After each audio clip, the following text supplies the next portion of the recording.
Buenas noches, a continuación realizaré una exposición sobre las patologías de las funciones ejecutivas correspondientes a la actividad número 12. Iniciaremos con el concepto de las funciones ejecutivas. Son un conjunto de procesos cognitivos superiores tales como la solución de problemas, planificación mental, inhibición de conducta, el control de las acciones. Su función principal es la monitorización cognitiva de los procesos y la regulación de los mismos en función de las demandas ambientales. El término función ejecutiva ha ido sustituyendo el término función frontal. Los trastornos de las funciones ejecutivas pueden tener diversas etiologías: tumores, traumatismos cráneoencefálicos, accidentes cardiovasculares. Los niños y preadolescentes tienen poca capacidad ejecutiva. En la infancia, la maduración cerebral se relaciona con cambios en las áreas prefrontales del cerebro, responsables de la inhibición, la conservación de las representaciones internas y la organización temporal de la conducta.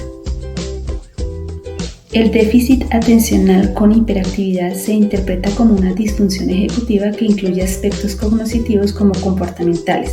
Los adolescentes con problemas de conducta, agresividad, robo, incapacidad para seguir normas sociales, etc., presentan un déficit en las funciones ejecutivas y en la capacidad de inhibición.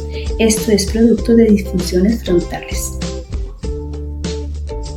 A partir del caso Phineas Gage, se considera que pacientes con lesiones prefrontales presentan, además de cambios cognitivos e intelectuales, variaciones en el estilo de la conducta o en la personalidad. En la personalidad, como consecuencia de daño en diferentes regiones cerebrales, sobre todo en el polo frontal. Los pacientes se relajan en su comportamiento y tienen una conducta lúdica y eufórica. El término moria lleva más de un siglo para describir esta conducta. Es una especie de euforia cáustica asociada con jocosidad y con frecuentes cambios de ánimo. La corteza cerebral, en particular los lóbulos frontales, tienen un papel decisivo en la modulación de las emociones. Inhiben las respuestas emocionales inmediatas, pero mantienen el tono emocional cuando el estímulo ha desaparecido. Bloomer y Benson advierten dos estilos típicos de personalidad en pacientes con lesiones prefrontales. Guardan similitud con cuadros de depresión y psicopatía. Por ello, a las dos principales variantes del síndrome prefrontal se denominaron pseudodepresión y pseudopsicopatía. Los síntomas de la pseudodepresión son apatía, retraimiento, poco nivel de comunicación verbal, sin interés aparente por eventos externos. Este diagnóstico se relaciona con la afasia motora extrasilviana, perseveración, puntajes disminuidos en pruebas de fluidez, negligencia motora y aplanamiento emocional. Los síntomas de la pseudopsicopatía son: se muestra eufórico, desinhibido, impulsivo, irrespetuoso, soez e impertinente. Estas dos variables fluctúan en un solo paciente, puede pasar de la una a la otra. Síndrome prefrontal. Las variantes del síndrome prefrontal varían de acuerdo a la localización del daño y su extensión. Las regiones polares mesiales y orbitales participan en la regulación de los estados de activación. Daño en las regiones posteriores al frente de las zonas motoras implica la aparición de estereotipos motores y desorganización de las formas complejas de movimientos, programas motores, pacientes que no muestran trastornos evidentes de conciencia. Las lesiones en el área prefrontal izquierda causan defectos en el pensamiento verbal. Los cambios emocionales son más notables en lesiones del lado derecho. En general, los defectos de tipo verbal, como la afasia extrasilviana motora, la pobre generación verbal, los defectos de memoria verbal, se encuentran relacionados con defectos del hemisferio izquierdo. Defectos de tipo no verbal, como errores perceptuales, pobre generación no verbal, defectos de memoria no verbal, pobre juicio social y fallas en el reconocimiento emocional, se asocian a lesiones del lado derecho. Además, hipomanía e hiperactividad, violación de normas sociales y de conducta. Hay tres subtipos principales del síndrome prefrontal: el síndrome orbitofrontal, el síndrome ventromedial y el síndrome dorsolateral. Síndrome orbitofrontal. En el córtex orbital reside el sustrato neural del control inhibitorio. Esta región del córtex prefrontal permite inhibir los inputs internos y externos que pueden interferir en la conducta, en el discurso o en la cognición en general. Cualquier tarea cognitiva o conductual exitosa requiere de la eliminación del efecto de todos los estímulos que no son relevantes y la dirección de la atención hacia la acción o el objetivo que se quiere conseguir. Este síndrome se encuentra asociado a conductas de desinhibición, impertinencia, irritabilidad, labilidad emocional, falta de tacto, distractibilidad y desinterés por los sucesos actuales. Puede presentarse un efecto como el de Mori, un tanto excitado, o una interacción verbal de observaciones cáusticas o burlonas. El paciente es incapaz de responder a convenciones sociales y está controlado por estímulos inmediatos.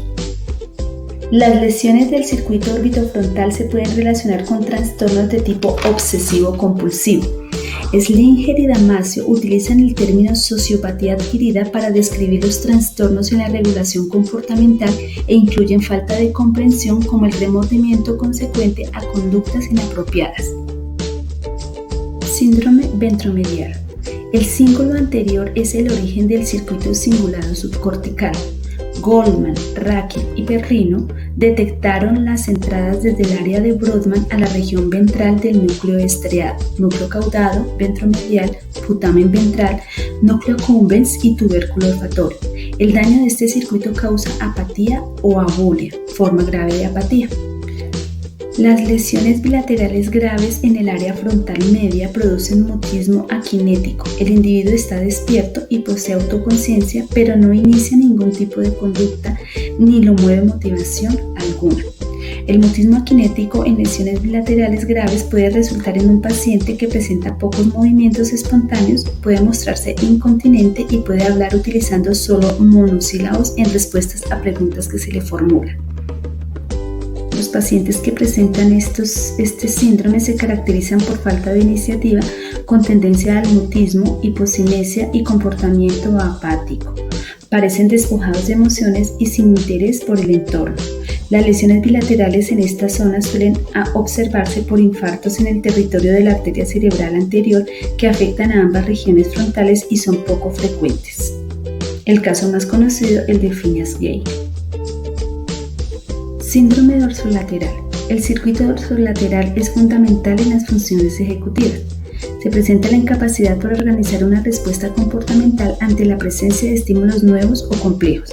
Los síntomas siguen todo un proceso, incluyen capacidad de alternar las conductas, utilizar estrategias apropiadas y organizar la información para adaptarse a los cambios ambientales. Las demencias subcorticales se caracterizan por defectos en las funciones ejecutivas. Los pacientes muestran latencias de respuestas largas y dificultades en la recuperación semántica, conservan el reconocimiento. Varios estudios como el de Luria destacan la presencia de perseveración, conductas dependientes del estímulo y ecolalia. Lesiones dorsolaterales del hemisferio derecho, trastornos de tipo no verbal paralingüístico. Lesiones dorsolaterales del hemisferio izquierdo, disminución en la fluidez verbal y afasia extrasilviana motora. En general, las características de este síndrome dorsolateral o disejecutivo son alteración de las funciones ejecutivas caracterizados por una alteración de la capacidad de focalizar la atención y un trastorno en la capacidad para el razonamiento abstracto, la secuenciación u ordenación temporal de la información, la planificación, fluidez verbal y la memoria de trabajo.